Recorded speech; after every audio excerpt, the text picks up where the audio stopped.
Hello students, welcome to WB online home tuition. আশা করি তোমরা সবাই ভালো আছো। তো আজকে আমি তোমাদের সাথে শেয়ার করব পশ্চিমবঙ্গ মধ্যশিক্ষা পর্ষদের পঞ্চম শ্রেণীর Ryan Martin English question bank solve 2025। তো আজকে আমি যে পেজটি আলোচনা করব, ইংরেজি সেকেন্ড সাবজেক্ট রেভলিউশনের model question paper 7, Jadavpur Vidyapith. তো পেজ নাম্বার হলো 163।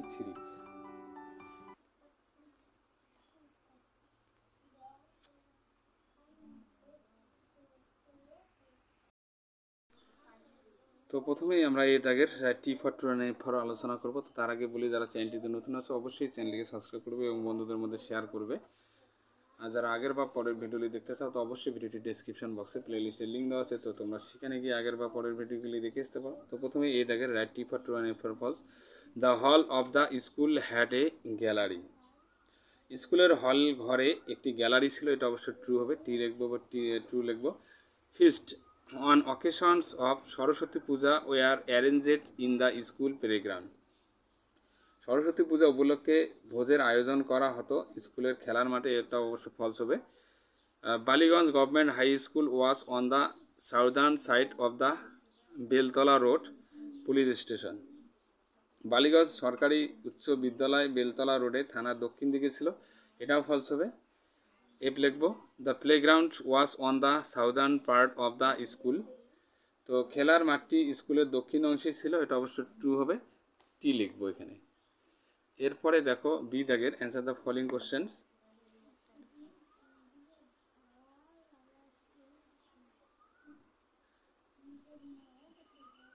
What was the name of the Shakespearean play the was performed in the school. তো স্কুলে অভিনীত শেক্সপিয়ারীয় নাটকের নাম ছিল, নাটকের নামটা কী ছিল আর কি এখানে। The name of the Shakespearean play performance in the school was the merchants of Venice. তো স্কুলে অভিনীত শেক্সপিয়ারের নাটকের নামটি ছিল the merchant of Venice. Name the two foreign actors mentioned by the author in the passage. তো এই প্যাসেজটিতে আর কি দুজন বিদেশি অভিনেতার নাম উল্লেখ করতে বলছে। তো the two foreign actors mentioned by the author were Greenberg and Selim. তো এই প্যাসেজে মানে লেখক যে দুই বিদেশি অভিনেতার কথা উল্লেখ করেছেন তা হলেন গ্রিনবার্গ এবং সেলিম। এরপরে দেখো এখানে একটি প্যাসেজ দেওয়া আছে, আমরা প্যাসেজটির কোশ্চেন আনসারগুলো আলোচনা করব। এ দাগের feel in the following chart with information from the text থেকে ইনফরমেশন নিয়ে পূরণ করব। তো এখানে ইয়ার দেওয়া আছে, বছর আর হোয়াট হ্যাপেন কী ঘটেছিল সেটা লিখতে হবে। যেমন 1579 সালে কী ঘটেছিল, the Portuguese build a port on the banks of the Hooghly. তো পর্তুগিজরা হুগলির তীরে একটি বন্দর তৈরি করেছিল। এবার 1599 সালে কী করেছিল, the Augustinians monks were called over from Goa to build a church at Bengal. তো 1599 সালে আর কি অগাস্টিয়ানস সন্ন্যাসীদের গোয়া থেকে ব্যান্ডেলে একটি গির্জা তৈরি করার জন্য ডেকে আনা হয়েছিল।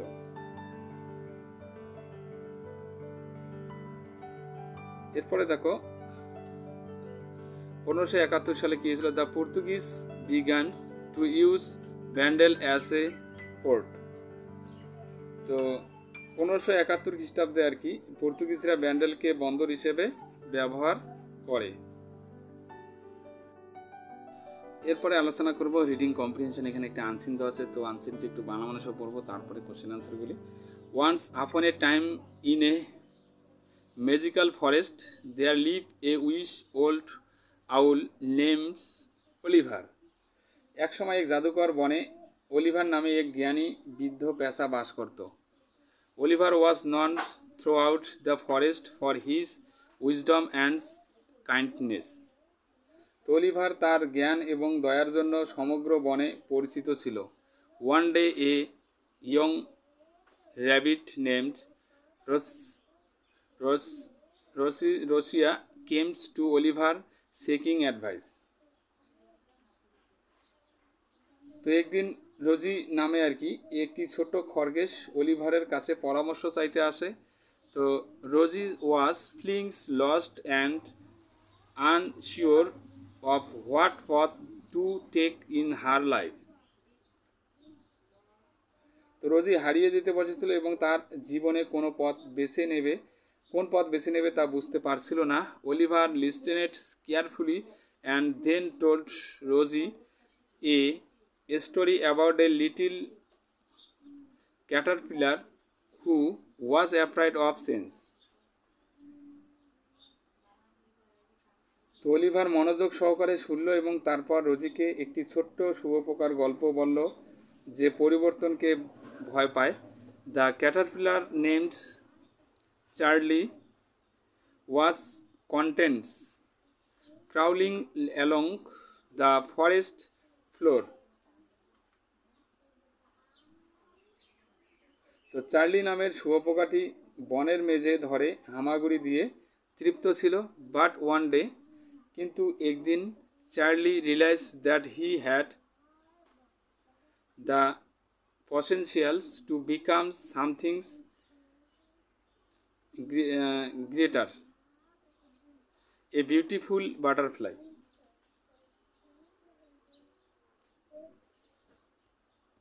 তো চার্লি নামের শুঁয়োপোকাটি বনের মেঝে ধরে হামাগুড়ি দিয়ে তৃপ্ত ছিল, কিন্তু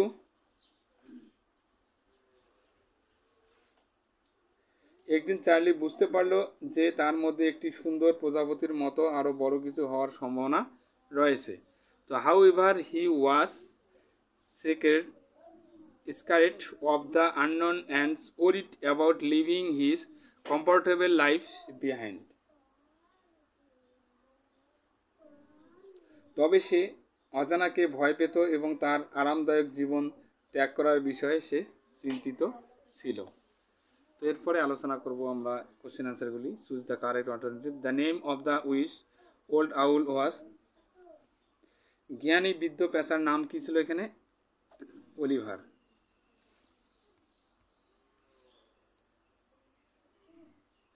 Oliver told Rosie a story about a an.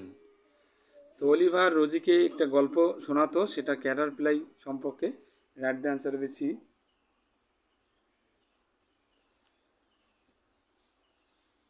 Fill in the blanks with information from the passage. So one day Charlie realized that he had the potentials to become a beautiful butterfly.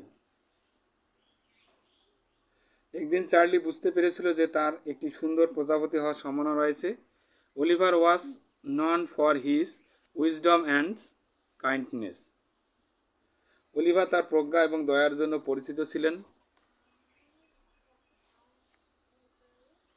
Rosie was feelings lost and unsure of what what to take in her life. Rosie হারিয়ে যেতে অনুভব করেছিল এবং তার জীবন কোন পথে বেছে নেবে তা অনিশ্চিত ছিল। এরপরে দেখো গ্রামার অ্যান্ড ভোকাবুলারি কোশ্চেনগুলি আলোচনা করব। Fill in the blanks with appropriate preposition বসাবো। The sun is shining over our head. I go to school every day. তারপরে rewrite the sentence using contracted from the verbs. তো we will go to your house. তো we will একসঙ্গে লিখবো go to your house. You should not be a lazy person. You should not be a lazy person. Should not একসঙ্গে লিখবো এটাকে। এরপরে দেখো do as directed. তো I will be doing হবে এখানে। I will be doing my homework at the time.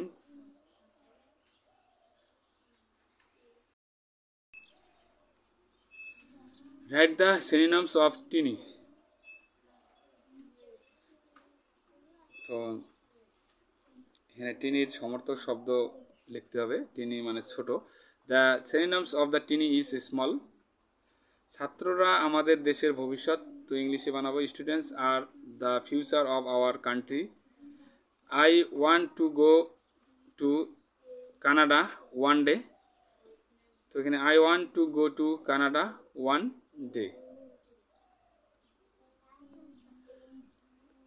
Put the পাংচুয়েশনস in the right place লিখবো এখানে। তো কানাডা, আইটাকে বড় হাতে লিখবো আর এখানে কানাডাকে ক্যাপিটালে সি লিখবো। ওকে। এরপরে দেখো সাতের দাগের এখানে আনসিন থেকে খুঁজে লিখতে হবে। লুকিং ফর মানে খুঁজেছি। চেকিং হবে। তো নলেজ জ্ঞান, তো এখানে উইজডম হবে প্রজ্ঞা। এরপরে দেখো এখানে একটি রাইটিং দেওয়া আছে, তো write a paragraph in about 60 words on a boat journey using the following hints. তো এখানে কিছু পয়েন্ট দেওয়া আছে, পয়েন্টের উপর ভিত্তি করে তো বোট জার্নিটা লিখবো। একটি নৌকার ভ্রমণ আর কি, এ বোট জার্নি একটি নৌকার ভ্রমণ। তো it was a beautiful moonlight night when I went on a boat journey with my family. তো আমি যখন আমার পরিবারের সাথে নৌকো ভ্রমণে বেরিয়েছিলাম তখন একটি সুন্দর চাঁদনি রাত ছিল।